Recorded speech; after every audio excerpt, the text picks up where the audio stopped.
Mesdames, Mesdemoiselles, Messieurs, bonjour. Merci d'être là, toujours fidèles à nos programmes de Canal Algérie et de votre émission préférée, Bonjour Algérie. Tous les matins, on vous accompagne jusqu'à 9h30 avec des invités, des thématiques et surtout des rubriques. Aujourd'hui, on n'aura pas la rubrique de Haïda, on aura le plaisir de la retrouver la semaine prochaine, Inch'Allah, mais en tout cas, beaucoup de thématiques très intéressantes. Aujourd'hui, nous allons parler énormément de littérature. Nous allons évoquer beaucoup de thématiques autour de la littérature avec ce prix Mohamed Dib, un prix qui a été initié déjà en 2003 et qui aujourd'hui révèle des véritables plumes et des véritables talents. À cet effet, nous aurons le plaisir de recevoir Sabiha Ben Mansour, qui sera notre invitée, elle qui est donc la présidente de la Fondation Mohamed Dib. Elle viendra nous parler donc de ses préparatifs pour le concours et le prix Mohamed Dib.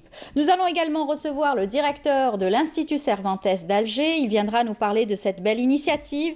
C'est donc le 23 et 24 avril. Il y aura donc une sortie et surtout une traversée à travers les lieux qu'a occupé aussi Miguel de Cervantes, cet auteur prolifique aussi qui a été une révélation pour le roman aussi moderne, européen moderne. Et nous allons aussi donc recevoir le directeur de Cervantes pour nous parler donc de cette initiative. Ça s'appelle Sur les traces de Miguel de Cervantes à Alger, une visite guidée dans les temps et l'histoire du captif d'Alger. Ça va se passer sur 7 lieux, en tout cas. Il sera là pour nous donner tous ces détails. Et puis, on restera dans le mois du patrimoine. Ça a commencé déjà hier. Nous allons beaucoup en parler. Tout un mois consacré au mois du patrimoine. Eh bien, nous allons avoir sur notre plateau la secrétaire générale de l'association Sauvons la Casbah pour nous parler de leurs initiatives au sein donc de cette association et du mois du patrimoine en détail. Eh bien, aussi une très très belle et une louable initiative, celle du recyclage. C'est une tendance aujourd'hui et heureusement aujourd'hui les jeunes se tournent vers cette belle initiative. C'est le recyclage à travers donc des chutes de tissus, de textiles.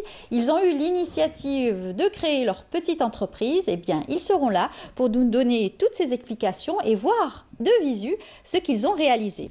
Et puis un sujet aussi qui nous importe tous et nous intéresse tous, c'est parler de l'emploi surtout des jeunes. Et bien là encore une fois, un séminaire a été organisé à cet effet.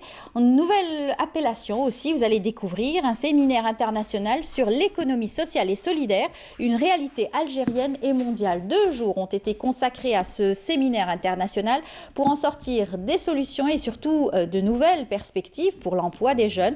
Beaucoup donc de parties ont été conviées, des associations, des ministères, 14 ministères pour cela, et bien d'autres aussi ont pris part à cette initiative.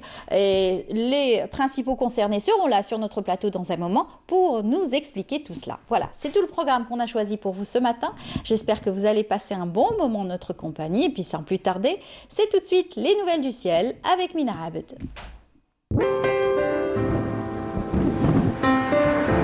Avec Mobilis, suivez l'air du temps. Mobilis, partout, avec vous. Elle est là, elle est en forme, comme chaque matin. Elle a pris son lait, elle a pris, je dis tout, elle a pris son lait, son café. Elle est prête pour nous donner les nouvelles du ciel. Non, le café Bonjour. pas encore. Pas encore. Pas encore. Juste après le bus. Juste après. Comment ça va? Ça va. En forme. Parfait, toute jolie, allez-y. Merci beaucoup mesdames, mesdemoiselles, messieurs. Bonjour et très bon réveil. Et bien, cette début de matinée, on entre un petit peu de brume sur les côtes de l'ouest et du centre, un ciel dégagé sur la partie ouest, des éclaircies sur les régions du centre, un ciel plutôt couvert sur la partie est avec quelques pluies éparses mais un peu plus marquées vers les Aurès. Sur la partie sud, on entre un ciel passagèrement nuageux sur le Nord Sahara, dégagé sur le reste des régions sahariennes. Les températures de cet après-midi seront plutôt agréables avec sur la moitié nord entre 19 et 20 degrés, sur les régions intérieures on notera 22 degrés, à Tiaret 21 degrés, du côté de Tlemcen, Al-Bayad, Nhama, on notera 25 à Al-Rouad, 16 degrés à Betna, 29 degrés à Hassim Saoud, 27 degrés à Gardaya, 29 à Béchar, 38 degrés à Tindouf, 34 à Adrar, 33 degrés à Ain Salah et enfin 41 degrés, ce sera la maximale à Borj, Bedj Boukhtar et Ngzem. On passe tout de suite à l'Europe. Pour aujourd'hui, eh bien, le ciel restera dégagé. On notera beaucoup de soleil sur la majeure partie du continent avec des températures plutôt en hausse. On notera jusqu'à 26 degrés à Paris, 27 degrés à Bordeaux, on notera 24 à Marseille, Budapest, Bucarest ainsi qu'à Athènes et Rome, 25 degrés à Berne, 23 à Berlin, 22 degrés à Prague, 19 à Varsovie et enfin 17 degrés à Dublin. Place tout de suite à l'éphéméride et puis pour plus d'informations, le site de Météo Algérie reste à votre entière disposition, les www.meteo.dz. Très bonne matinée et à tout à l'heure midi.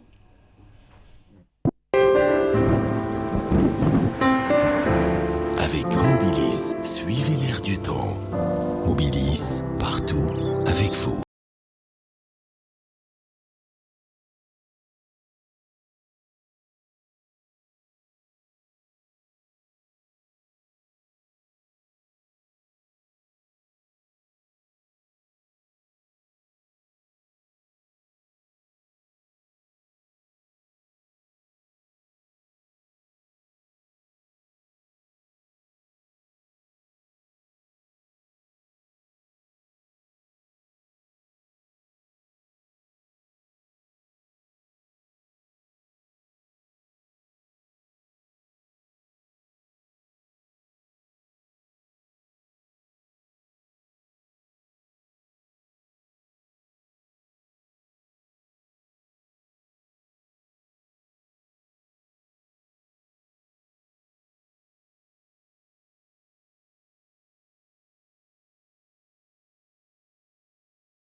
Voilà, de retour sur notre plateau, on vient tout juste de commencer notre émission. On vous dit en tout cas bienvenue pour ceux qui viennent d'allumer leur téléviseur.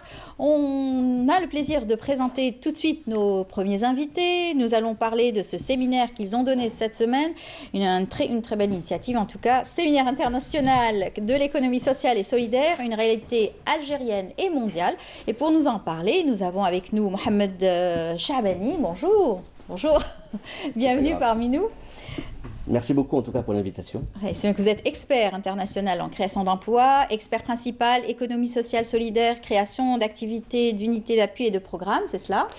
Expert en économie sociale et solidaire et création d'activités, et je suis mobilisé donc par l'Union européenne dans le cadre du programme Emploi Jeunesse pour appuyer donc la direction nationale du programme, représentée ici par M. Bouchrir. Très bien. M. Abdelzak Bouchrir, bonjour. Bonjour. Bienvenue parmi nous. Vous êtes donc le directeur national du programme Jeunesse Emploi. C'est ça, oui. Alors, le 16 et le 17, il y a eu donc ce séminaire, une première, ici en Algérie. Oui, effectivement. Bonjour. Oui, c'est pratiquement il y a le 16 ou le 17, il y a eu l'organisation d'un séminaire international portant sur l'économie sociale et solidaire comme étant un secteur à développer, à sélectionner, qui est porteur et avec des potentialités assez importantes pour l'emploi et en même temps pour la création d'activités. Effectivement, nous avons, comme nous avons ce secteur, c'est-à-dire cette possibilité à développer dans le cadre du programme comme étant un axe assez important dans le programme. C'est ça. On ne dit pas initiative. Hein. Alors, c'est une mission, moi je la considère beaucoup plus comme étant une mission du programme à proposer, c'est-à-dire finir par la proposition d'une stratégie pour la circulation, le développement de l'économie sociale et solidaire. C'est une stratégie, en tout cas, pour développer l'emploi dans notre pays. Encore une fois, de belles perspectives à trouver donc, pour cette jeunesse. qui est une donc, énergie peut-être là, absolue. je peux peut-être revenir un petit peu sur l'objectif du programme en soi-même. L'objectif du programme, c'est d'appuyer le gouvernement algérien dans ses efforts engagés en faveur des jeunes, pour l'insertion professionnelle des jeunes. C'est-à-dire toutes les actions qu'on est en train de développer dans le cadre du programme, c'est des actions qui viennent en appui, ajouter une complémentarité à ce qui est déjà consenti par le gouvernement algérien. Tout à fait. Pour endiguer le chômage, dans notre pays, vous avez fait des enquêtes pour voir justement le taux de chômage. Il y a des études réalisées là-dessus, il y a un développement de quelques actions. Nous avons déjà une des plus importantes actions que nous sommes en train de concrétiser sur le terrain, c'est-à-dire le lancement de plateformes. Nous avons dans chaque wilaya pilote, nous avons lancé déjà une plateforme qui avec 3 services, entre autres un service qui est dédié à l'économie sociale et solidaire, le mouvement associatif. Voilà. Vous avez donc les wilayas pilotes Annaba, Béchar, Khenchela et Oran, c'est ça? Voilà, il y a 2, comment dire, ça dit qualifié de 2 wilayas à caractère urbain et 2 wilayas à caractère rural. C'est-à-dire en même temps, c'est le choix de ces wilayas, c'est par rapport à leurs caractéristiques qu'ils partagent avec un ensemble de wilayas qui est pratiquement limitrophe. Très bien. Alors, Monsieur Chabani, vous avez été aussi donc choisi pour accompagner ce programme. Donc, c'est un programme très intéressant qui donc à long terme, qui donc va à convier plusieurs parties dans cette opération, c'est-à-dire 14 ministères, les agences aussi qui invitent les jeunes à travailler et à proposer de l'emploi. Donc, comment s'articule tout cela ? Bon, d'abord, il faut revenir un petit peu en arrière et dire que l'économie sociale et solidaire est un nouveau secteur que l'Algérie compte développer. C'est un secteur qui peut devenir un véritable secteur pourvoyeur d'emploi, qui permettra de développer un certain nombre d'activités qui existaient, si vous voulez, en Algérie, mais qui étaient non structurées. Voilà, qui n'étaient pas structurées. Voilà. Et en vérité, en Algérie, on fait de l'économie sociale et solidaire depuis des lustres, sans savoir que ça s'appelle de l'économie sociale et solidaire. Donc dans les traditions algériennes, qui sont ancestrales, il y a des pratiques de solidarité, d'entraide, de mutualisation. Aujourd'hui, en fait, ce que nous demande le gouvernement algérien, c'est de venir structurer toutes ces démarches, tous ces mécanismes, toutes ces énergies, pour en faire un véritable secteur économique. Un secteur économique qui viendrait s'intercaler entre le secteur public, non marchand, et le secteur privé, capitaliste, marchand. Donc il faut savoir qu'il y a un gisement d'emploi énorme dans ce secteur. Je vais vous donner quelques exemples un peu plus tard, quand on développera. Et donc aujourd'hui, dans le programme PAGE que nous mettons en œuvre... Vous l'avez appelé programme PAGE. PAGE, programme d'appui jeunesse-emploi. Vous avez donc 14 ministères qui sont impliqués, plus les agences de soutien à l'emploi des jeunes. Bien évidemment, à leur tête, le ministère du Travail. Absolument, le ministère du Travail qui est donc le chef de file de ce programme. Mais vous avez le ministère de la Solidarité, le ministère de la Jeunesse, le ministère de la Formation professionnelle, le ministère de l'Agriculture. Très impliqué, le ministère de la Formation professionnelle. Très impliqué. Le ministère de l'Enseignement supérieur, Absolument. Évidemment. Le ministère de l'Enseignement supérieur, avec tous ces ministères. Comme je vous le disais tout à l'heure, l'économie sociale et solidaire est un secteur transversal, donc qui touche un certain nombre de secteurs. C'est ça. Et chacun peut y trouver justement son compte, parce que la finalité derrière, c'est l'emploi, c'est développer l'emploi, développer de nouveaux métiers, développer des activités génératrices de revenus. C'est ça, génératrices de revenus, mais pas que. C'est-à-dire offrir un emploi stable et durable, surtout pour les demandeurs d'emploi. Absolument. Et décent. Et absolument décent. Donc notre ambition et notre objectif, c'est de permettre de pérenniser ces emplois. Il ne suffit pas de favoriser leur création, mais il faut mettre les conditions pour pérenniser ces emplois. Donc derrière, ça sous-entend un certain nombre de mécanismes pour structurer justement ces activités et ces emplois. Si vous voulez, après on donnera des exemples, ça permettra Oui, c'est bien, c'est toujours bien de donner des exemples, puisqu'on pourra plus comprendre plus facilement, parce que c'est vrai qu'on parle depuis des années, partout dans le monde, on parle d'emploi, de génération d'emploi, et avec le chômage qui nous guette aujourd'hui, avec la mondialisation, avec la mécanisation aujourd'hui qui a pris une part très importante dans les entreprises, quel est l'emploi qui va le plus plaire et séduire aujourd'hui au XXIe siècle? C'est un peu ça dont les jeunes s'inquiètent aujourd'hui. Oui, effectivement, parce que moi, je reste un petit peu toujours dans le cadre du programme programme d'appui jeunesse emploi, qui est un programme de coopération entre l'Algérie et l'Union européenne. Il est à hauteur de 26 millions d'euros. L'ensemble des actions de ce programme vont un petit peu en ce sens, un petit peu comme je le disais tout à l'heure, c'est de venir en appui à ce qui est déjà les efforts, qui sont très très importants, les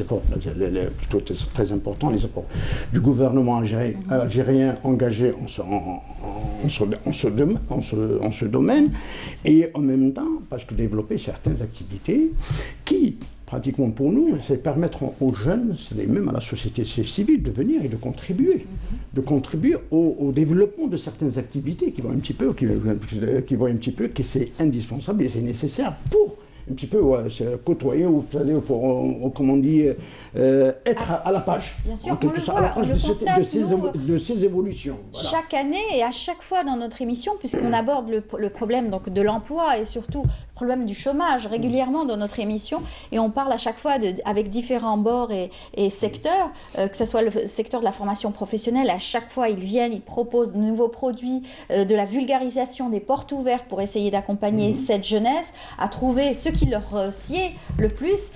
On parle souvent de salons de l'emploi, il y a énormément de salons sur tout le territoire. Pour moi, la véritable problématique de l'emploi, c'est l'adéquation formation-emploi. Effectivement. Oui.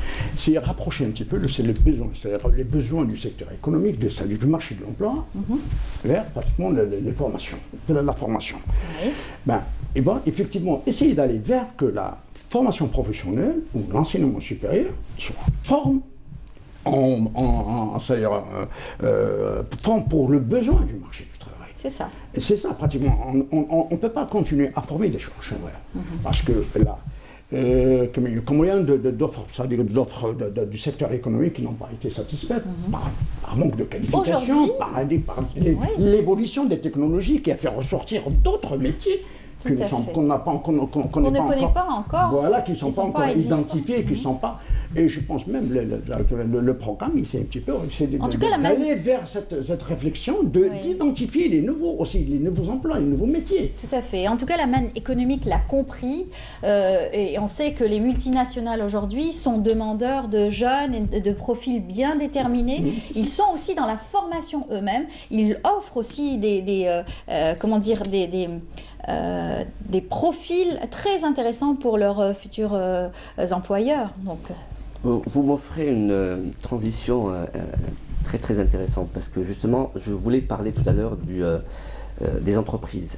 On a parlé des ministères, on a parlé de la société civile, mais l'économie sociale et solidaire, même s'il y a les mots social et solidaire, ça reste quand même de l'économie. Bien sûr. Donc, ça table sur les entreprises. C'est pour ça qu'il faut qu'on soit vraiment précis sur les objectifs, ou en tout cas sur ce que veut dire l'économie sociale et solidaire. C'est d'abord et avant tout avoir une activité qui permet de générer un chiffre d'affaires, du bénéfice. La différence, c'est que ces bénéfices sont réinvestis et il y a une finalité d'utilité sociale qui est mise en avant, qui est primordiale par rapport à une entreprise du secteur capitaliste classique ou une entreprise capitalistique. Ce qui veut dire que là, on ne redistribue pas les profits entre les actionnaires, mais on réinvestit dans l'entreprise elle-même pour pouvoir produire plus et gagner plus. Donc ça, c'est très important. Et justement, les entreprises aujourd'hui, et surtout les entreprises qui sont florissantes aujourd'hui, qui ont une économie, une belle place dans l'économie algérienne et même à l'étranger, donc ont compris cet objectif surtout. Oui, les entreprises, alors si on parle de ce qui se fait ailleurs, on a des entreprises qui relèvent du secteur de l'économie sociale et solidaire qui génèrent 1 milliard d'euros de chiffre d'affaires. Donc ça vous donne une idée de la dimension de ces entreprises. Bien sûr, c'est des cas exceptionnels, mais ça veut dire que c'est des entreprises... C'est le pourcentage d'employés. Exactement. Il y a 10% de la composante, c'est-à-dire la population active qui est dans l'économie sociale et solidaire. Si on prend le cas de la France, par exemple, il y a à peu près, d'après les dernières statistiques de 2016, 2 400 000 emplois qui relève de l'économie sociale et solidaire. Donc ça veut dire que c'est quand même un secteur dans lequel on peut trouver énormément de possibilités pour employer les jeunes. C'est dur justement de comparer ces différentes Bien sûr. sociétés, parce que nous sommes en pays en plein développement, donc en voie de développement. Il y a des pays qui sont super développés, mais qui ont malheureusement aujourd'hui travaillent sur une autre économie. Ils sont dans la restriction d'emploi plutôt. Donc Oui. beaucoup d'entreprises ferment malheureusement, et ces jeunes se retrouvent aussi au chômage. Des familles entières se retrouvent au chômage. Tout à fait. Sauf que nous sommes, justement, si on prend le cas de l'Algérie, on ne suit pas la même courbe pour l'instant. Donc les pays Justement. européens, c'est le continent européen. C'est une autre économie. Absolument, c'est une autre économie. C'est des pays un peu vieillissants. Donc il y a, pour l'instant, c'est un effet naturel. C'est-à-dire que la courbe démographique étant ce qu'elle est, il y a des problèmes d'emploi pour les jeunes. Mais c'est tout à fait normal. L'Algérie est en pleine l'histoire. explosion. Voilà, si on prend le cas de l'Algérie, c'est un peu l'effet inverse. Donc aujourd'hui, et justement parce qu'il y a eu ces dernières années une baisse des revenus due à la baisse des prix des hydrocarbures, le gouvernement algérien a anticipé et a immédiatement cherché à mettre en place les conditions pour favoriser justement une économie alternative, ou en tout cas diversifier l'économie. L'économie sociale et solidaire entre dans ce plan de diversification de l'économie. C'est-à-dire qu'il y a, on le sait et on l'a identifié, un gisement d'emploi énorme dans ce domaine. Et donc le gouvernement algérien voudrait justement mettre à profit ce genre de programme pour essayer de développer... Et favoriser la production nationale de plus en plus. Favoriser la production nationale, favoriser l'émergence de nouvelles entreprises algériennes. Des start-up aujourd'hui. Absolument. Ouvrir le champ à ces start-up qui sont vraiment les potentialités algériennes. très intéressantes. On va vous donner des exemples, puisque à mon avis, j'attendais que ça, depuis tout à l'heure. Voilà, c'est la meilleure manière de toucher du doigt. Si on prend par exemple une des wilayas sur lesquelles on travaille, la wilaya de Khenchela, nous avons, vous l'avez dit tout à l'heure, on a fait des études, des diagnostics, donc on a un petit peu fait des enquêtes de terrain, et on a constaté que c'était une wilaya où on avait de très belles pommes, si vous pouvez le confirmer, des pommes bio. Il se pose un problème, c'est que ces pommes, parfois, elles sont jetées à la fin de la saison parce que... Il y a un excédent. Il y a un excédent, il y a un problème de commercialisation, donc de débouchés, et il y a surtout un problème de transformation. Donc on est en train de réfléchir à comment organiser toute une filière, bien sûr en formant les jeunes, en travaillant avec les agences pour avoir des financements adéquats, en accompagnant ces jeunes à monter des business plans pour que justement les financements soient accordés et pour que l'entreprise soit pérenne. Donc l'idée, c'est de monter des petites entreprises de transformation. Pourquoi pas récupérer l'excédent de pommes et en faire des compotes ou des produits dérivés à partir de la pomme. Ou des jus. Mais en tout cas, on essaie de créer toute une filière. Donc de la production à la commercialisation en passant par la transformation. Voilà c'est un exemple de filière sur lequel on travaille à Khenchela avec les autorités locales, les agences et les jeunes qu'on est en train de former. Ça peut se faire spontanément, mais là, vous êtes là en appui pour essayer donc de trouver des solutions à des pertes, par exemple, comme celle-ci, qui est un exemple concret. Tout peut se faire spontanément. Si vous voulez, l'avantage d'être dans ce genre de démarche, c'est de faire gagner du temps. Voilà. C'est d'abord de pouvoir profiter des expériences qui ont été tentées ailleurs. C'est de profiter des erreurs qui ont été commises ailleurs pour ne pas les reproduire. Et c'est bien sûr de gagner du temps. Très bien. Vous avez un autre exemple ? Oui, il y a un autre exemple sur lequel on travaille aussi. Alors, ça va paraître un peu paradoxal, mais c'est le développement de l'aquaculture dans une wilaya du sud, la wilaya de Béchar. Ça se développe très bien. Voilà, ça se développe très bien. Et donc là aussi, on essaie de mettre en place un écosystème, donc une économie très localisée, qui va aussi de la production à la distribution. Donc la ferme aquacole produit donc ce poisson, et nous aidons les jeunes, toujours grâce à l'appui des autorités locales. À la commercialisation. Voilà, distribution, commercialisation. On a même imaginé, par exemple, avec le ministère de la Pêche, nous avions rencontré à l'époque le ministre de la Pêche, qui nous avait dit qu'ils étaient en train de réfléchir à, par exemple, faire fabriquer des tricycles par une entreprise algérienne, des tricycles spécialement dédiés à la commercialisation du poisson qui est produit par la ferme aquacole et qui irait distribuer ce poisson dans les communes environnantes environnantes de la wilaya de Béchar.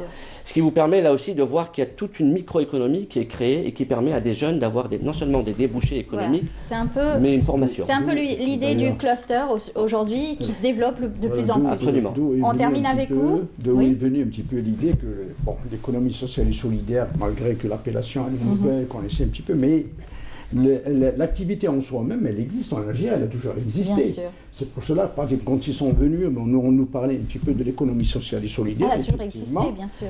On sait, avec la définition et les caractéristiques de ce secteur, on dit effectivement, ça existe. Ça existe chez nous, il faut pratiquement la promouvoir, la développer et en faire un secteur assez important pour développer l'emploi dans notre pays et surtout offrir... Développer l'emploi et en même temps la création d'activités. Effectivement, répondre à certains besoins qui sont ressentis, qui sont là. Et ce qui est formidable, c'est que ça s'étale sur tout le territoire national, donc avec de très beaux exemples, comme aujourd'hui on a pu le voir, et puis pouvoir développer tout cela. J'espère qu'on aura donc à vous recevoir pour suivre avec vous l'évolution de ce programme, en tout cas, qui est un programme très louable pour la jeunesse algérienne.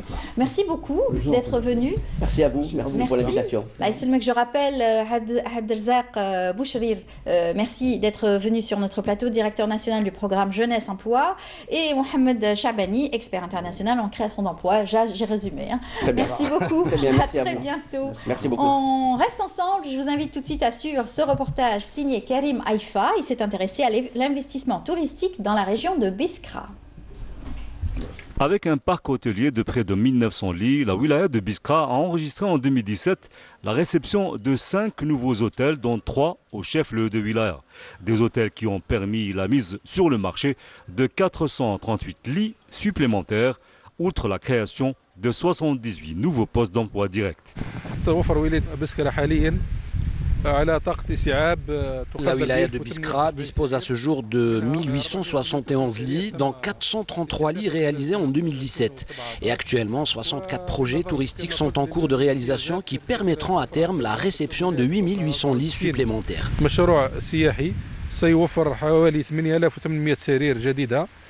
Du tourisme de loisirs au tourisme à caractère thermal en passant par le tourisme oasien, la région de Biskra a plein d'atouts pour attirer plus de touristes. La wilaya vient à ce sujet d'adopter un nouveau plan d'occupation du sol réservé aux stations thermales. Ici, nous avons un hôtel de 44 chambres, à côté duquel nous avons construit un deuxième hôtel de 26 chambres. Sans oublier 24 bungalows, un hammam et 2 piscines, une pour les hommes et l'autre pour les femmes. Ce complexe, comme vous le voyez, fait partie d'un méga projet qu'on appelle ici les Jardins des Ibans. C'est un complexe dédié aux jeux aquatiques d'une capacité de plus de 2000 visiteurs par jour.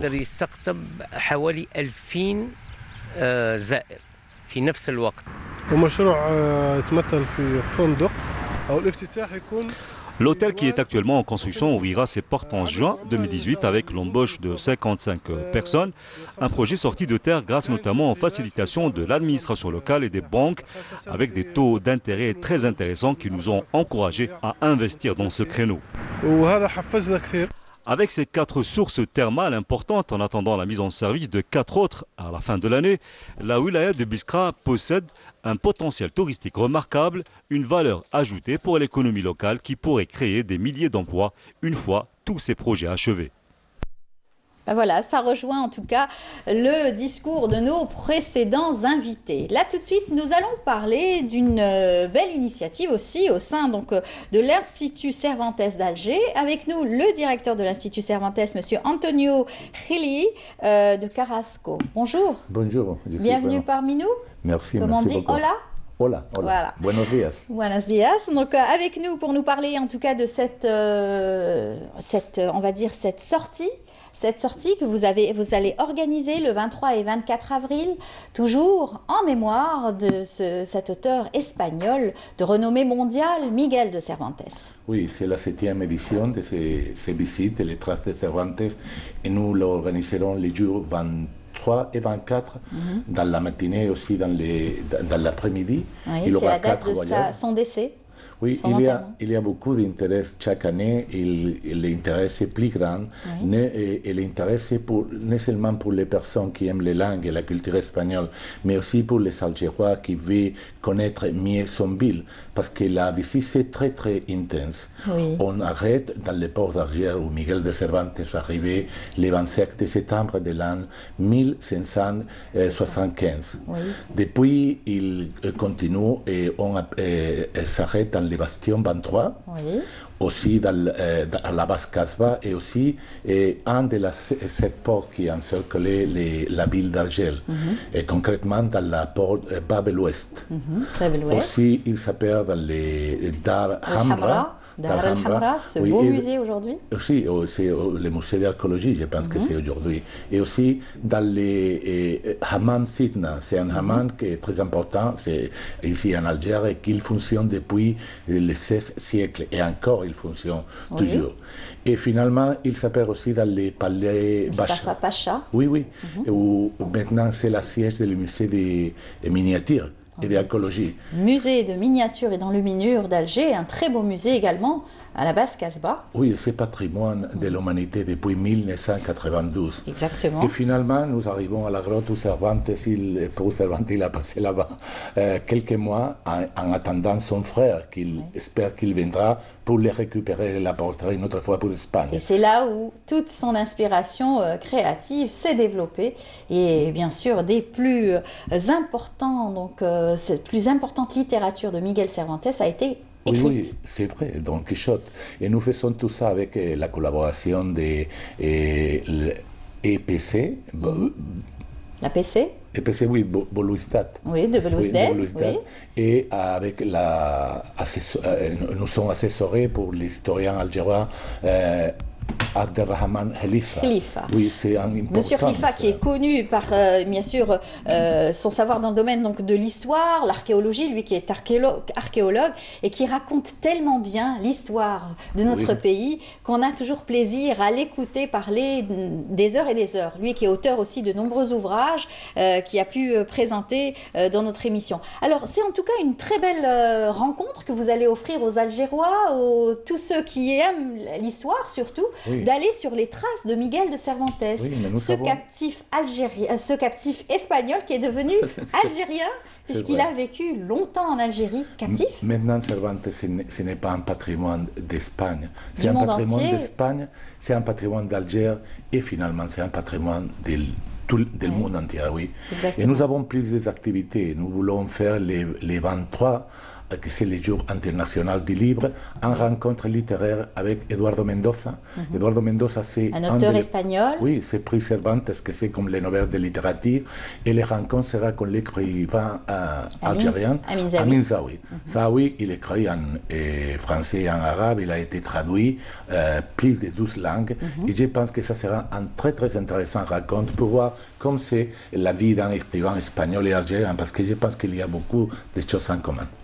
Et aussi... Alors c'est une très belle rencontre littéraire qui aura lieu donc ce samedi 21 avril à 17h au siège de l'Institut Cervantes d'Alger, bien sûr. Une belle rencontre entre un auteur espagnol, bien sûr, et Amin Zaoui, notre auteur aussi algérien, aux nombreux prix. Alors il y aura Eduardo Mendoza et Amin Zaoui pour cette rencontre littéraire. Oui, c'est vrai. Et finalement, les 24, nous ferons en lecture uninterrompue de Don Quichotte. C'est une tradition que nous faisons dans tout le monde.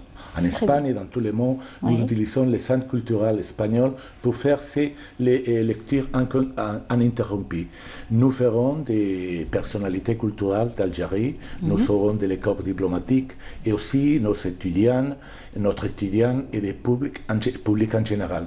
Et le plus important, c'est qu'Eduardo Mendoza sera le premier qui lira les livres et la lecture sera de 10h jusqu'à 14h aussi à l'Institut Cervantes. Magnifique, encore une fois, pour décortiquer l'œuvre de Miguel de Cervantes et profiter de cet ingénieux auteur qui a su aussi faire rêver le monde entier à travers son roman.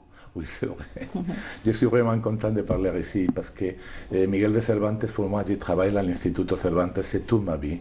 Et je vais faire un projet avec les autorités culturelles et la village d'Alger pour faire une route touristique qui arrive jusqu'à la grotte Cervantes. Je pense qu'il peut attirer beaucoup de touristes dans le futur. Oui. Et ça sera un projet très joli que nous voulons faire. J'ai parlé l'autre jour avec M. Mourad, le directeur du patrimoine. Oui. Bouteflika, Mourad Bouteflika, j'ai parlé avec lui et il m'a dit que c'est enregistré comme un des projets et des actions pour la récupération. Nous sommes en plein mois du patrimoine. Encore une fois, Miguel de Cervantes fait partie aussi de notre patrimoine aujourd'hui en Algérie, avec bien entendu ces lieux à visiter, cette richesse aussi littéraire à développer aussi avec le peuple algérien. Alors vous organisez régulièrement et chaque année pratiquement des sorties, des hommages aussi à Miguel de Cervantes, que ce soit à la grotte, que ce soit à l'Institut et que ce soit au lieu. Cette fois-ci, c'est assez nouveau. C'est visiter et aller sur les traces de Miguel de Cervantes. Oui, c'est ça. Nous sommes vraiment très contents de le faire et nous espérons qu'il peut attirer beaucoup de touristes d'Espagne et de tout le monde pour voir la grotte de Cervantes, pour voir les traces de Cervantes et pour connaître que c'est patrimoine de l'humanité. Il habitait ici, en Alger, la Blanche, pour plus de 5 ans. Exactement. Alors, c'est une visite guidée gratuite. Oui, oui. C'est ouvert au public. Oui, oui, c'est ouvert au voilà. public. Donc, toutes les personnes qui voudraient donc participer, prendre part à cette visite guidée pourront soit s'adresser au niveau de l'Institut Cervantes, se rapprocher de l'Institut Cervantes et trouver ça sur Internet également. Oui, oui. Voilà. Et puis suivre, le départ va être à quelle heure? Il y a un départ à 10h du matin et les séquences, je pense que c'est à 13h de l'après-midi.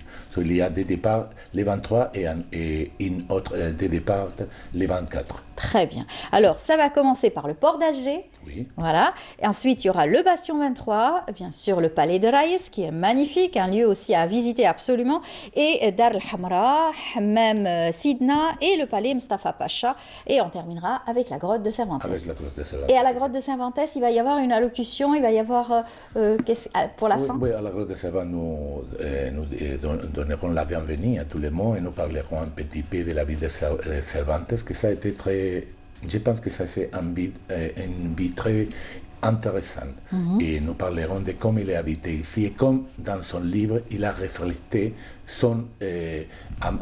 qu'il aime la cité d'Alger, qu'il aime la culture. Sans Alger, Miguel de Cervantes, il ne sera pas Miguel de Cervantes. Exactement. Merci à la ville d'Alger-la Blanche, Cervantes c'est un des plus grands écrivains du monde.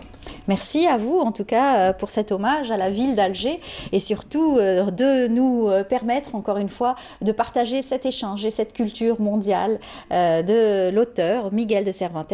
En tout cas, on continuera aussi avec vous puisque la rencontre littéraire ne va pas s'arrêter à la visite guidée, mais plutôt à cette rencontre aussi du samedi 21 avril au siège de l'Institut Cervantes à 17h, je le rappelle, avec la rencontre de deux grands noms de la littérature algérienne et espagnole, avec Amin Zaoui pour le côté algérien et donc Eduardo Mendoza pour le côté espagnol. Merci beaucoup. Merci beaucoup pour un dernier mot peut-être? Oui, seulement dire que tout le monde est bienvenu, que nous sommes très contents de recevoir à tous les publics algériens et que je suis vraiment comme un Algérien ici parce que je sens que je suis à ma maison. Merci beaucoup. C'est très gentil, merci à vous. Encore une fois, bienvenue chez vous, ici en Algérie. On continue notre émission. Je vous invite tout de suite à suivre ce reportage signé Le recyclage du Haut-Durdura. C'est un sujet signé Samia Bouharour. Nous sommes à 1100 mètres d'altitude, à Ain el-Hammam plus précisément, et à environ 50 km de Tizi Ouzou.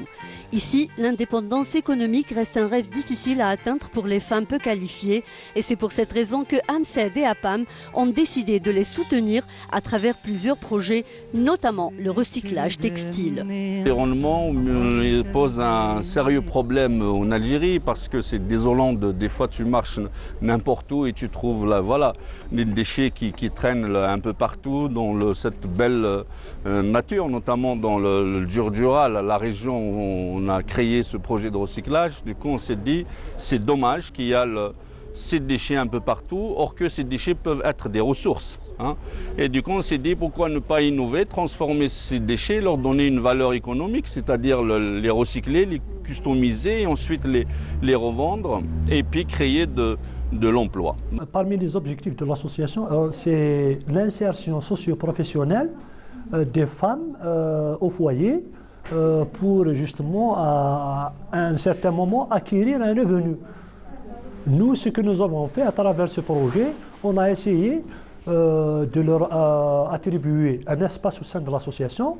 On leur a ramené les outils de travail, les machines, etc.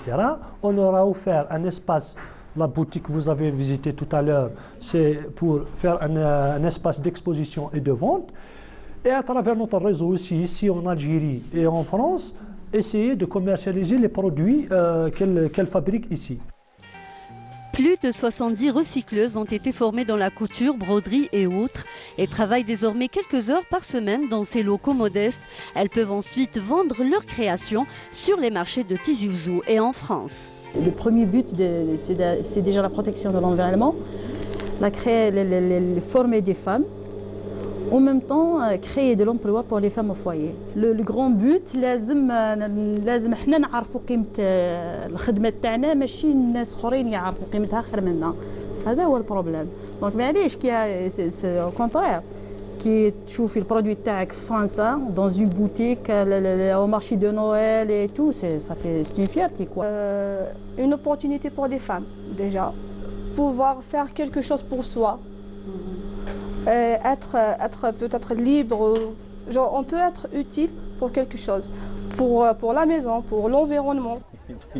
Un travail à la perfection, des pièces originales et des échos positifs de Strasbourg encouragent de plus en plus les recycleuses du Djurdjura.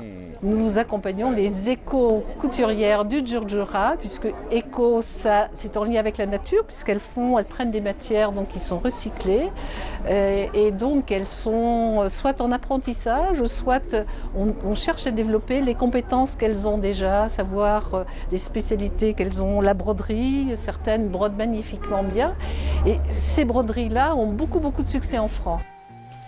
Cette recyclerie créative assure à toutes ces femmes qui habitent dans les zones rurales une bonne insertion socio-économique et un épanouissement qui va certainement les pousser à atteindre des objectifs qui étaient autrefois impossibles. D'un recyclage à un autre, eh bien d'autres initiatives, d'autres exemples, en tout cas de création de petites entreprises, se développent de plus en plus. Eh bien, on a un exemple sur notre plateau. Vous voyez, donc le décor a été planté. Nous avons avec nous deux jeunes qui se sont découverts une passion. Alors, Narges Mourtari, bonjour. Bonjour à vous. Bienvenue parmi nous. Merci beaucoup. Vous êtes jeune entrepreneur vert. Vous vous appelez comme ça, entrepreneur vert? Oui. Ouais. Dans le recyclage, vous avez tout à fait raison. Vous avez créé votre entreprise que vous avez appelée Atelier Printemps. Oui, voilà. Vous êtes accompagné de votre époux, Anis Ouazen. Bonjour. Bienvenue parmi nous. Merci. Vous êtes vous aussi entrepreneur vert, recyclage, dans le recyclage du textile en Exactement. fait. Alors vous avez fait des études en aéronautique.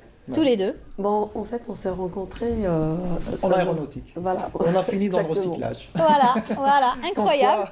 Comme quoi, c'est toujours une petite conversion comme ça. L'histoire a commencé. Déjà, c'est une entreprise familiale. Avec mon épouse et dans le futur peut-être notre fille aussi. Parce qu'on essaie d'initier comme ça les jeunes aussi au recyclage, à ne pas jeter, etc. Notre entreprise a démarré en 2008.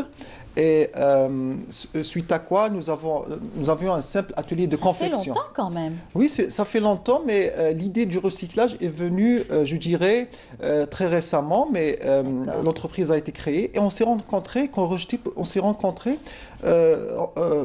jetait beaucoup de chutes, qu'on ne savait pas quoi en faire. En fait, moi, je ne savais pas quoi en faire de ces chutes-là. Alors, je les troquais avec les femmes, comme ça, les femmes un petit peu du village, etc.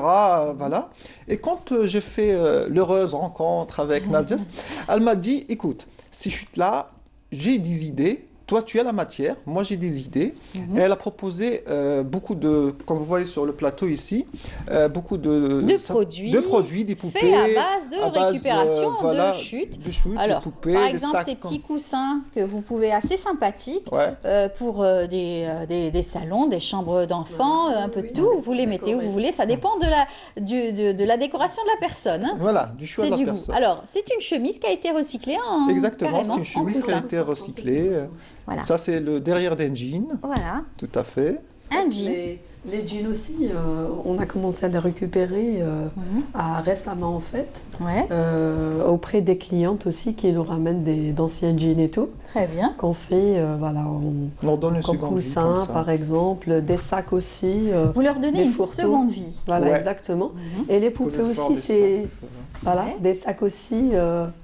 Qu'on confectionne, des fourteaux, c'est à base en fait des tissus de notre atelier, ainsi que donc, du recyclage, l'intérieur aussi. C'est 100% recyclage en fait. Super. Voilà, on récupère tout de l'atelier. Sinon, on récupère aussi, comme je l'ai mentionné tout à l'heure, les jeans aussi. Par exemple, pour les cheveux des poupées. Oui, par exemple. En fait, c'est des pulls en laine. Que vous défaites. Oui, c'est ça. C'est pour ça que ça donne une forme assez particulière. Oui. La bouclette, la voici. Voilà, bouclette. La bouclette, voilà. C'est pour ça que vous avez des bouclettes. Voilà. C'est quand on défait le pull en laine, ben ça donne c'est original. Voilà. Et c'est tout est au plaisir donc des jeunes, des enfants qui aiment retrouver des poupées d'antan, des poupées de chiffon qui sont toujours d'actualité. Ah oui, Les petites elles poupées ont de vraiment chiffon. du succès. Voilà. Les gens, ils n'ont pas en fait l'habitude de voir ce genre de produit. Alors ils sont toujours enchantés et très contents et étonnés en fait aussi de voir ça existe toujours les poupées de chiffon. Et vous êtes sur Facebook, vous avez une page et vous arrivez justement à être contacté par les gens, vos produits plaisent? Oui. On commence. Bon, notre page Facebook, elle n'est pas vraiment très active, je vais le dire. Mais bon, c'est-à-dire, c'est auprès des clientes, c'est le feedback, c'est le bouche à oreille qui fait l'affaire et puis les expositions. Par rapport, par exemple, au premier salon, on a été au premier salon l'environnement et des énergies renouvelables. On a été conviés par le ministère de l'Environnement. En fait, on nous a offert un stand carrément pour en fait exposer, faire connaître notre entreprise et notre esprit de récupération et tout. Et pour promouvoir aussi. Bien sûr, et encourager votre initiative surtout. Voilà, et pourquoi pas, c'est-à-dire la développer et puis trouver aussi des financements. Parce qu'en fait, on a l'intention de créer carrément un réseau de collecte. Très bien. Parce que du moment qu'on ne va pas s'arrêter en fait à recycler juste nos chutes. On prévoit en fait de recycler d'autres chutes aussi. Là, vous avez uniquement donc touché au recyclage, mais côté textile uniquement. Est-ce que vous pensez toucher à un autre domaine que le textile? Oui, pourquoi pas. D'autres matières, d'autres matériaux? Oui. Le cuir, c'est un projet en fait de récupérer le cuir aussi. On va toucher. En plus, en parallèle, notre travail, notre projet, on anime aussi des ateliers pour enfants. Super. Alors on récupère tout, les cartons. Oui. Par exemple, on customise des boîtes, par exemple. C'est un atelier, customise des boîtes avec les chutes de tissu. J'adore l'idée parce que on combat le gaspillage. Aujourd'hui, on est dans un monde de mondialisation où les gens ne font pas attention. Aujourd'hui, on essaye, dans le monde entier, on parle de minimalisme, on parle d'essayer de réduire, d'optimisation, de réduire au maximum les déchets, d'essayer de s'équiper un minimum de choses à la maison. Parce qu'aujourd'hui, c'est une grande manne. La consommation bouffe de plus en plus. Exactement. Les ménages bouffent de plus en plus. Il faut savoir que notre économie, pour le moment, c'est une économie linéaire, c'est-à-dire production, consommation, déchets. C'est ça. C'est-à-dire, on travaille dans l'économie circulaire. On essaye de promouvoir l'idée de l'économie circulaire. C'est une transition qui s'impose. En fait, il faut vraiment qu'on pense à l'économie circulaire, c'est-à-dire les déchets, il faut les revaloriser et les reprendre dans le circuit économique. C'est très important. Et c'est pas facile, le côté textile n'est pas facile. Oui, exactement. En fait, c'est pour ça qu'on a été déjà... Parce que l'idée est venue du recyclage avec le plastique, avec le papier, mais avec le textile, c'est assez délicat. Oui, c'est très... Parce que le textile, en fait, ça demande aussi un travail de design. Donc nous, on est dans l'éco-design. Parce qu'on récupère des chutes, des déchets, et on leur donne une forme, une couleur, donc quelque chose qui est vendable. Donc c'est pour ça que le textile paraît être un peu compliqué. Mais par exemple, nous, ce qu'on considère comme étant une chute, l'autre peut la considérer comme étant une matière première pour lui. Exactement. Donc c'est ça aussi l'objectif, c'est que... Quand on voit que les spécialistes du textile aujourd'hui et de l'habillement dans le monde entier travaillent sur le vieillissement des textiles pour essayer de vendre de manière tendance aujourd'hui. Donc la tendance est aujourd'hui au vieillissement, comme vous avez dit tout à l'heure, customiser des choses, etc. Oui, c'est de faire les choses par soi-même aussi. Il y a beaucoup de personnes qui veulent personnaliser leurs choses aussi, leurs habits, leurs décorations. On voit de plus en plus de personnes qui décorent leur maison comme eux ils veulent. Il y a de plus en plus de personnes qui veulent carrément, par exemple, fabriquer leur propre logo sur leur propre t-shirt, etc. Avoir leur propre identité, dans la décoration, dans ce qu'ils portent. Dans tout ce qu'ils font, et c'est ça aussi. Donc notre atelier aussi, il a cette vocation aussi de faire connaître aussi l'économie circulaire. C'est pour ça que nous, on a répondu à un appel à projet de SwitchMed, qui est un organisme financé par l'Union européenne et en partenariat avec le ministère algérien de l'Environnement et des Énergies renouvelables, où nous avons été sélectionnés. Donc nous sommes actuellement le projet pilote en Algérie dans le domaine de l'économie circulaire. Et l'intérêt, c'est justement de dupliquer ce modèle économique. C'est ça. Ce modèle économique pour justement intégrer le maximum de personnes dans le cadre de ce secteur-là. Et de là, avec SwitchMed, nous avons eu beaucoup de formations. Par exemple, nous avons eu une formation en matière de teinture naturelle, à base de plantes. Vous utilisez donc des teintures naturelles? Oui, on utilise des teintures naturelles. Et en Algérie, on a beaucoup de traditions en matière d'utilisation de la teinture naturelle. On le voit même pour les cheveux. On le voit à travers les tapis. Les tapis de Raldaya, les tapis par exemple. C'était des pigments naturels. C'était des pigments naturels, des plantes, ce qu'on appelle les plantes tinctoriales. C'est-à-dire qui donnent une teinte, etc., par un processus de mordançage, etc., très technique, etc.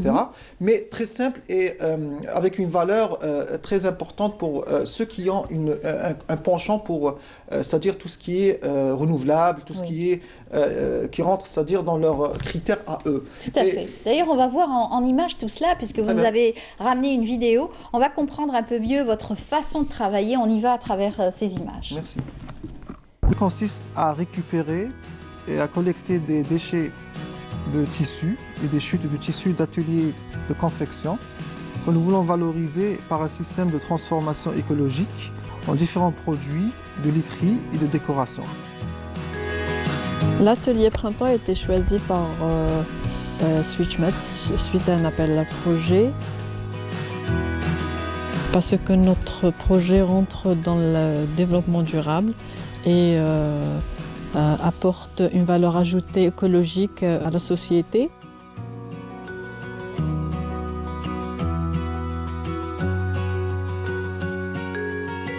Notre partenariat avec SwitchMed a plusieurs objectifs. Le développement des ressources de matières premières. En plus des déchets générés par notre atelier, on récupère aussi ceux d'autres ateliers de confection, des ménages et des industriels. De là, l'amélioration du traitement et de la collecte pour une gestion plus optimale des déchets. Ces derniers peuvent être diversifiés en d'autres produits recyclés, comme les vêtements, les sacs de conditionnement en jute.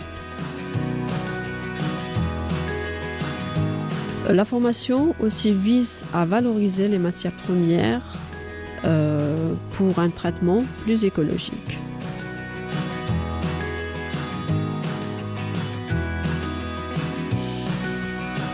Il y a aussi les connaissances en éco-design et qui nous permettra de connaître les tendances pour mieux commercialiser nos produits. Le dernier objectif, c'est la création d'un réseau. L'atelier printemps sera moteur et modèle d'une économie circulaire dans le secteur textile, grâce à la synergie entre les différents agents de l'économie locale. Nos résultats attendus sont de trois natures: économique, sociale et écologique. Économiquement, nous avons remarqué une augmentation de notre chiffre d'affaires et nous avons pu atteindre une clientèle qui se trouve être de plus en plus sensibilisée à la cause écologique.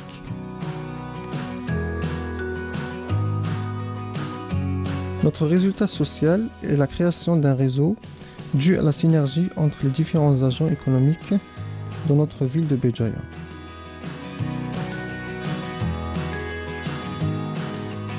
Notre résultat écologique sont toutes les étapes de notre activité qui sont rendues de plus en plus vertes. Ça commence dès la récupération jusqu'à la valorisation des matières premières avec des techniques écologiques. Beau travail réalisé qu'on a pu découvrir avec vous, un beau reportage qui vous a été consacré, n'est-ce pas, où on voit un petit peu toutes les facettes de votre travail au quotidien. Le recyclage n'est pas que ça, ce qu'on a vu sur le plateau, mais plus profond, puisque vous avez eu plusieurs formations, c'est cela déjà? C'est ça. C'était des formations qu'on a eues à Barcelone, en fait, qui a touché l'éco-design, notamment la teinture naturelle. Oui, on a vu tout ça en images à travers les pigments, comment vous trempez le tissu. Dans des bains de teinture et tout, pour avoir... En fait, pour la toile de jute, c'était la première fois qu'on teint la toile de jute. Oui, c'est assez difficile à imaginer. Exactement. Parce qu'elle est plus belle, naturelle, la toile de jute, quand on la voit comme ça. Même teinte, elle est jolie aussi. Elle est très très jolie. Même le résultat était très très joli. En sérigraphie aussi, des formations. On a vu ça, une expérience dans la sérigraphie. Et ce que vous m'avez dit, c'est formidable aussi, c'est que vous voulez avoir votre propre identité à notre sérigraphie pour en faire des textiles avec nos propres motifs berbères, typiquement berbères, typiquement, c'est-à-dire algériens, des personnes qui puissent s'identifier à un référent. C'est-à-dire, au lieu je ne dirais pas qu'on nous impose des motifs, mais au lieu avoir le choix d'avoir notre propre motif ici pour la clientèle algérienne et le consommateur algérien qui est de plus en plus exigeant quand même, qui exige de plus en plus. Ce n'est plus le consommateur d'il y a longtemps. Maintenant, il a des choix, il a des goûts, il a des références à lesquelles il se réfère et de plus en plus, il demande à ce que son identité soit perçue dans son modèle de consommation. C'est-à-dire qu'on respecte son identité et qu'on n'essaie pas de lui imposer ou de lui ramener quelque chose qui ne puisse pas lui correspondre directement. Donc l'aéronautique, c'est loin, tout ça, derrière. C'est loin, l'aéronautique. C'est une passion, c'est une grande passion. C'est une passion. Peut-être que vous y reviendrez, tous les deux, on ne sait pas. Vous allez prendre votre envol après. En commandant de bord et en copilote. Copilote. Elle qui est donc aussi... vous avez fait des études de finance aussi. Oui, exactement. Et je me suis reconvertie en rencontrant... On vous voit travailler sur une machine à coudre. Vous êtes autodidacte, carrément. Vous avez appris sur le tas. Exactement, c'est ça. Aucune formation. C'était une passion. J'avais toujours aimé faire ça, la couture. Je suis très, très manuelle. Oui, je suis très, très manuelle. Alors...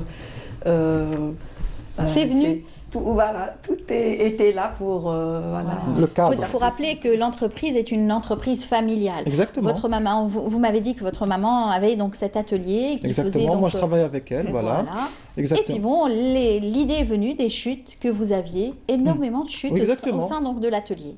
Oui, énormément de chutes. Et en fait, en Algérie, il y a deux façons c'est-à-dire d'employer les chutes et les déchets de tissu. Soit on les déchiquette pour fabriquer quelque chose qu'on appelle un non-tissé, soit, c'est-à-dire qu'on les jette, on les retrouve dans les décharges publiques.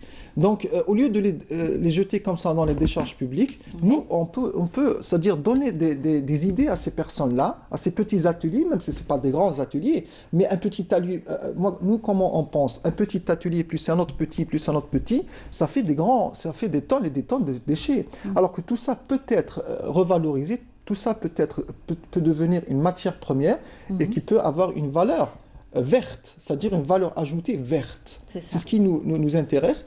Et donc, nous, de par notre peut-être success story, c'est de aussi lancer un appel, par exemple, à toutes les personnes qui se disent « Oui, mais moi, je ne pourrais pas, je ne sais pas comment faire, etc. » De prendre exemple sur notre projet pilote et de se lancer, se dire « Oui, c'est possible ça aussi. C'est possible de faire de la teinture. » Vous avez choisi le textile, peut-être qu'eux vont choisir autre chose. Peut-être le plastique, peut-être le papier, le bois. Maintenant, on voit même les pneus qui sont déchiquetés pour faire des revêtements de sol pour les crèches, pour les crèches, écoles. etc. Donc, toutes ces idées-là, c'est pour cela que nous avons le projet de créer une communauté de recycleurs.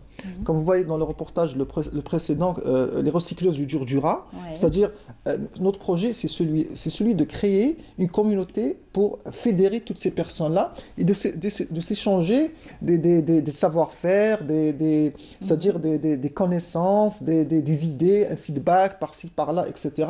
Et que cette économie circulaire prenne place progressivement dans le paysage économique algérien. Surtout celui de l'environnement et du recyclage.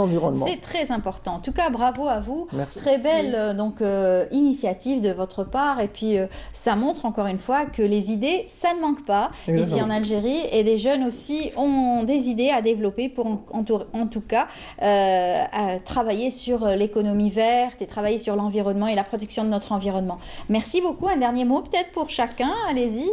Merci. On va commencer par les dames. Hein. Ah, ouais. Allez. Hein. En fait, voilà, on vous remercie pour l'invitation et pour tous ceux qui sont intéressés par notre projet, qui nous contactent sur notre page Atelier Printemps. C'est ça. Voilà, et je souhaite à tous ceux qui ont ce genre de projet bon courage. Voilà. Eh bien, merci beaucoup. Je rappelle Narges Mortari, vous êtes donc entrepreneur vert et vous animez, et surtout vous animez des ateliers au sein de votre entreprise. Et votre entreprise, on peut la retrouver sur Facebook, Atelier Printemps. Voilà. Merci à vous également, Anis Ouazzane, un dernier mot.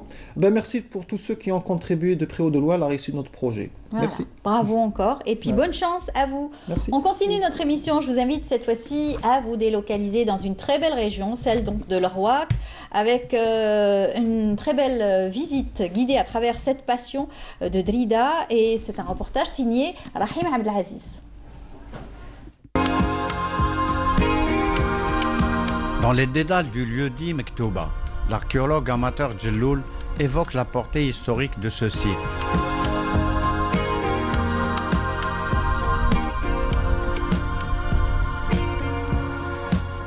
Une histoire millénaire que véhicule un art rupestre des plus éloquents. Au loin, les immenses blocs de grès renferment une scène rupestre très édifiante.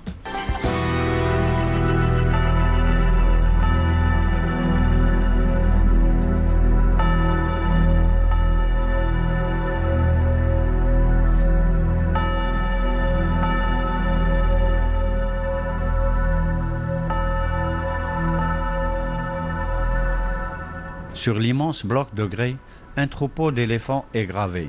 Il s'agit d'une période avancée de la préhistoire.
Des gravures rupestres dont l'âge remonte à la préhistoire, à travers lesquelles l'Oasien primitif a pu nous transmettre matériellement des pans entiers de la civilisation qu'il a forgée il y a des millénaires. على تواجد هذا الإنسان في عصر من العصور التاريخية الغابرة الماضية. Toujours en compagnie de Jelloul, non loin de Brida, on visite la station de Temlekt, un site atlasique rare dans les Jebel Amor. Là-bas, les vastes parcours induisent des distances qu'il n'est pas toujours évident de parcourir. Comme quoi, dévaler les étendues sahariennes, c'est se donner l'occasion de découvrir une partie des secrets que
postérieurs au premier.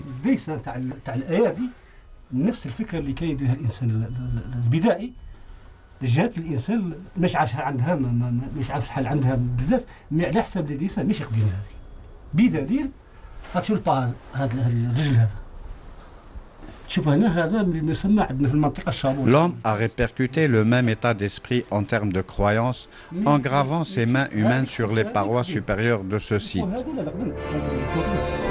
نقول انا اهل المنطقه كانوا يجوا يبدا يتخيل وتشوف هذا الصاوي هذا الشيء اللي جا الانسان يعبر. En somme, ce second lieu de culte représente deux périodes différentes de l'histoire de l'homme de Temlekt durant la préhistoire, des périodes encore non définies dans le temps.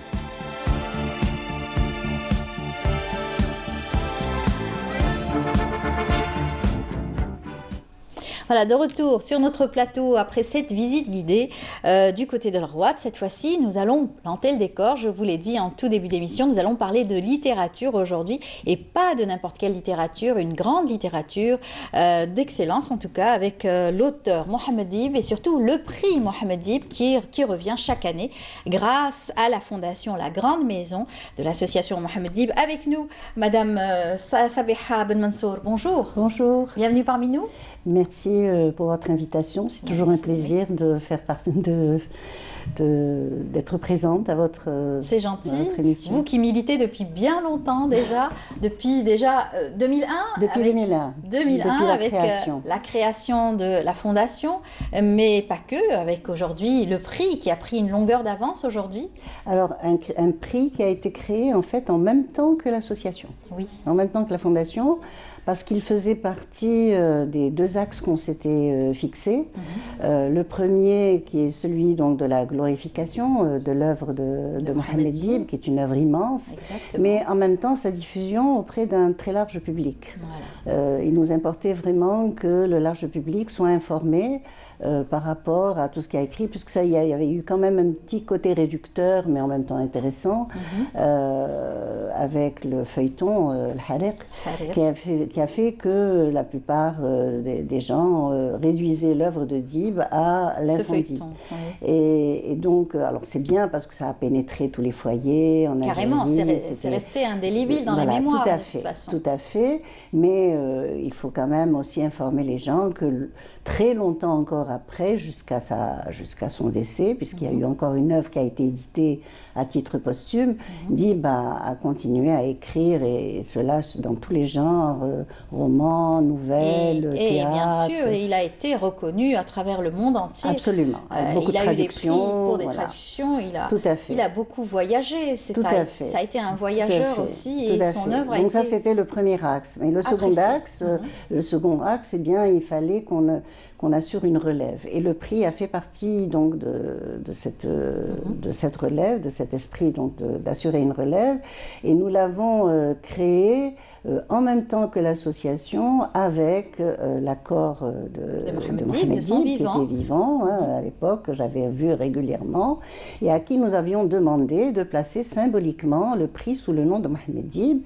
Et il avait dit, oui, je suis tout à fait d'accord, mais il faut, voilà, à condition, il y avait deux conditions. La première, il fallait que le prix soit d'une qualité incontestable, et ceci est cautionné par un jury international d'une très grande qualité, qui est complètement engagé à nos côtés, qui a été longtemps présidé par Madame Najat Redda, qui elle-même est membre fondateur de l'association. Elle a toujours travaillé sur l'œuvre majeure de Mohamed Dib. Elle a traité de la trilogie de Mohamed Dib. Elle a enseigné. Il a fait partie de sa vie. De sa vie. Et ça continue toujours. Voilà, tout à fait. Et elle a passé elle a passé la présidence à quelqu'un que nous estimons beaucoup aussi, qui est M. Sari Mohamed, qui est écrivain et qui donc continue maintenant la tâche avec nous. Et Madame Reda est donc toujours présidente d'honneur. Donc le prix a porté symboliquement le nom de Mohamed Dib et c'est un prix, essentiellement un prix d'encouragement. D'encouragement à la jeune écriture algérienne. Et quand nous disons jeune, nous ne pensons pas à l'âge, mais nous pensons à une création nouvelle, à une création récente. Donc généralement, longtemps nous avons fonctionné avec en même temps des manuscrits et des œuvres éditées dans l'année, mais on reviendra si vous voulez sur ça tout à l'heure. Pour cette 6e session, après consultation du jury, nous avons arrêté notre choix uniquement à des œuvres qui étaient éditées dans l'année. Voilà. C'est l'exigence de cette année. De cette année. Alors des plumes ont brillé grâce à ce prix, à travers donc plusieurs éditions.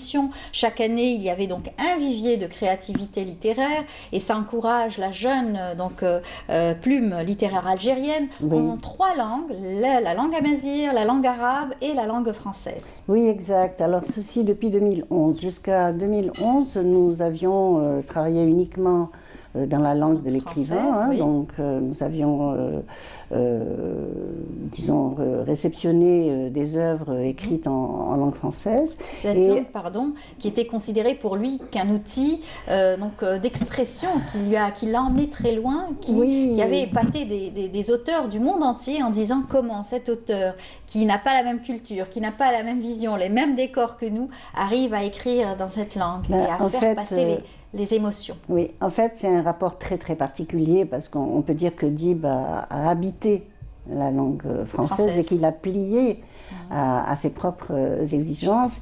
Et lorsqu'on parle d'algérianité, il ne s'agit pas de langue, mais il s'agit de la parole qui est portée donc, par cette langue. Mais en plus, il affectionnait particulièrement cette langue. Il a dit lui-même, la langue française me va comme un gant. Donc c'est dans cette langue qu'il a été d'abord obligé, puisqu'il fait partie de cette génération à laquelle nous-mêmes nous appartenons. Nous sommes allés à l'école française, nous avons appris à écrire en français, à penser même en français, et il a écrit dans la langue qu'il maîtrisait le mieux. Mais c'est un français qui, disait-il lui-même, qui est complètement manipulé par la langue maternelle, et donc qui est porteuse, une langue culture, qui est porteuse d'une sensibilité, d'une manière d'être surtout. D'une manière d'être. Voilà. C'est ça le plus important. Et donc, jusqu'en 2011, nous avons donc réceptionné des œuvres en langue française, et puis nous avons profité de l'opportunité qui nous avait été offerte en 2011, qui était l'année donc de Tlemcen Capital, la culture islamique, pour lancer également l'appel aux candidats en langue arabe et en tamazight, parce que nous estimions que c'était dans la... quelque part, on va dire, ça aurait été un peu le souhait de Dib. Ça aurait été un peu le souhait parce que ça dépassait, si vous voulez, justement, cet enfermement que les gens auraient pu considérer comme un cloisonnement, le fait d'écrire uniquement en langue française. Donc ça a été complètement ouvert. En 2011, nous avons réceptionné quelques œuvres en arabe, beaucoup moins en tamazight. Je pense que les gens soit n'avaient pas été informés, soit manifester une certaine timidité, on va dire, par rapport à un prix qui avait été essentiellement organisé en langue française. Mais au fil des ans et au fil des sessions, eh bien, nous avons de plus en plus de candidatures. Cette année, nous sommes très heureux parce que nous avons eu 10 candidatures en tamazight par rapport à la session précédente où nous en avions eu que 4 ou 5. Nous avons eu également 18 candidatures en langue arabe, et puis 32 en langue française. Voilà. Et donc, là, vous avez arrêté justement la réception des manuscrits, c'était en mars. Le 15 mars. Le 15 mars. Le 15 mars. Ça y est, donc on attendra octobre pour les résultats. Voilà, il y a toute une organisation. Bien sûr. Il y a toute une organisation, et l'organisation, eh bien, elle est définie de la manière suivante. D'un côté, on a un conseil du prix, qui est chargé, si je puis dire, de la gestion administrative du prix. Le conseil du prix est constitué d'abord des membres du bureau de l'association, un représentant du ministère de la Culture, le président ou la présidente du jury, et nous tenons un conseil du prix à chacune des étapes qui vont marquer l'évolution, si je puis dire, jusqu'à la délibération finale. Alors là, récemment, par exemple, nous avons arrêté la réception le 15 mars, après un appel à candidature qui avait été lancé pratiquement une année avant. C'est pas tous les ans, c'est tous les 2 ans. Hein. Je reprends ce que vous avez dit tout à l'heure, c'est tous les 2 ans. Et donc, le Conseil du prix vérifie d'abord la conformité des œuvres au règlement, lequel règlement est pratiquement le même depuis que nous avons lancé le prix, avec quelques modifications qui nous viennent généralement des suggestions que nous font les membres du jury lorsqu'ils sont réunis en délibération finale. Parce que ce sont eux qui corrigent, ce sont eux qui lisent, etc. Donc ils sont encore mieux placés que nous pour en décider. Et par exemple, pour cette 6e session, le jury a décidé unanimement qu'on ne prendrait que des œuvres qui avaient été déjà éditées, mais dans l'année du concours, c'est-à-dire une œuvre récente. Nous avons retiré de la liste les œuvres qui n'étaient pas conformes au règlement, par exemple qui avaient été éditées avant 2016, puisque c'était janvier 2016, la première date pour l'édition. Nous avons également retiré sur avis de tout le conseil du prix, nous avons retiré les œuvres qui avaient été déjà proposées à la session précédente, et puis également les œuvres qui avaient déjà eu un prix, pas le nôtre, avec la même œuvre, parce qu'on s'est dit que c'était quand même mieux d'encourager, donner la chance à d'autres personnes. Et là, nous avons, si je peux me permettre d'ajouter cela, nous avons eu un cas un peu difficile à traiter, surtout nous avons été un petit peu mis dans l'embarras, puisque des amis à un de nos amis écrivains, qui est décédé depuis 2 ans maintenant, ont proposé sa candidature au prix. Et moi j'étais très gênée parce que en fait j'avais jamais eu à traiter un cas. Je rappelle que vous êtes la présidente du conseil du prix. Voilà. Donc c'est pourquoi la situation est assez délicate. Était délicate. Parce que vous deviez trancher aussi. Alors surtout expliquer. Donc au départ, nous avons décidé avec les membres du conseil de ne pas le porter sur la liste des œuvres qui avaient été reçues. Pas retenues, mais reçues. Parce que ça aurait été indécent si on ne l'avait pas mis ensuite sur la liste des œuvres retenues. D'accord. Qu'est-ce que vous allez dire? Je ne l'ai pas retenu parce qu'il est décédé? Oui, c'est délicat. C'est délicat. Donc, j'avais expliqué aux amis qui avaient proposé sa candidature que je proposerais au Conseil du prix l'idée de la candidature donc, de cette œuvre. Unanimement, le Conseil du prix a dit non, c'est un prix d'encouragement. Il y a d'autres espaces où on peut réceptionner, rendre hommage, mais que éventuellement, le jour de la remise du prix, on aurait un petit mot, un hommage, mais la réception ne sera pas consacrée à l'hommage à cet écrivain. Donc c'était voilà, on a de temps en temps comme ça des cas assez délicats. Voilà. Et le conseil est là pour trancher. La deuxième instance qui juge de la qualité du prix, c'est le jury. Alors à partir du 15 mars, à partir du conseil du prix qui a eu lieu après le 15 mars, on commence la diffusion vers tous les membres, tous les lecteurs en fait, et on constitue 2 jurys en même temps pour chaque œuvre. Donc on a 2 corrections, 2 lectures. Très bien.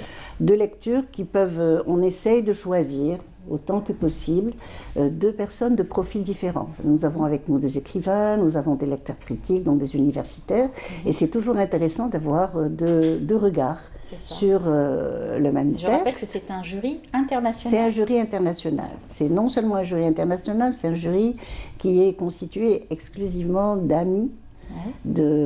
Amis de l'œuvre d'abord, amis de l'Algérie, amis de la littérature, donc des gens qui travaillent complètement dans les lettres, surtout. Dans les lettres et surtout dans l'engagement avec nous. Ce n'est pas une commande qu'on leur fait. Ne sont avec nous que les gens qui ont réellement dans l'engagement, envie. Parce que vous êtes toujours dans l'optique du rayonnement de l'œuvre de Mohamed Dib. C'est cela qu'il faut toujours rappeler encore une fois et rappeler à cette jeune génération l'importance donc de l'œuvre entière de Mohamed Dib.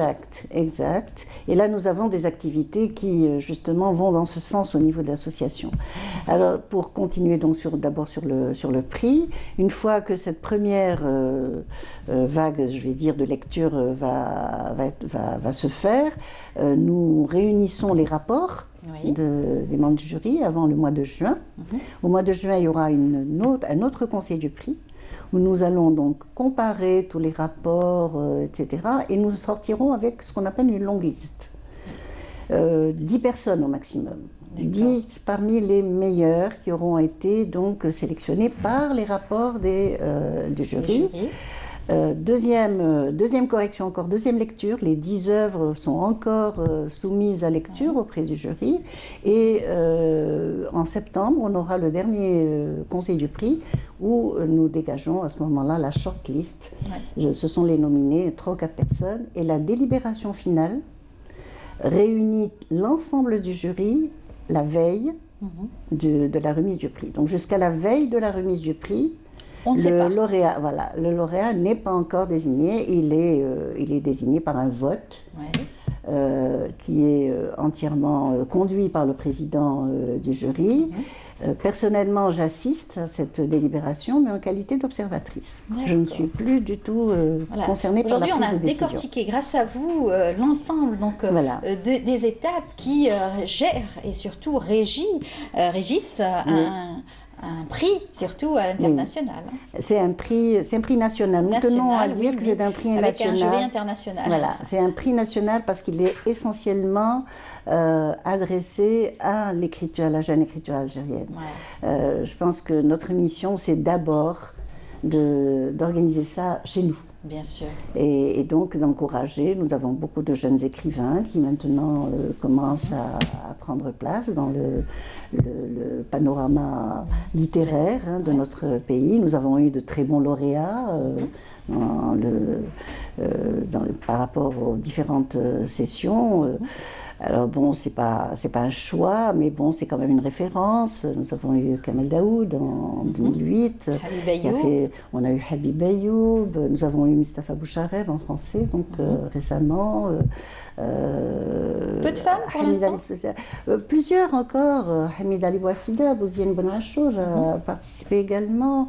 Et puis peut-être, je suis désolée si j'en oublie quelques-uns, c'est pas parce que je les considère pas comme étant de bons lauréats, c'est juste que j'arrive pas comme ça tout de suite à retenir tous les noms. Et puis nous avons également des lauréats maintenant en langue arabe. Nous avons eu un jeune lauréat l'année dernière, Karef Mohamed, qui était ravi. C'était sa première œuvre, son premier recueil de nouvelles. Première participation à un concours. Première participation à un concours et première édition, première écriture d'une œuvre entière. Nous avons eu également une jeune lauréate en Tamazirt à laquelle nous rendons hommage, qui n'a même pas pu venir le jour de la remise du prix et qui avait 31 ans et qui malheureusement est décédée quelques temps après. C'est Louisa Aouzeleg. Et toutes nos... La Yarhamha, en tout cas, l'œuvre parlera donc à sa place, elle était destinée à une grande carrière littéraire. Oui, une grande carrière littéraire. Voilà. Alhamdoulilah. Voilà.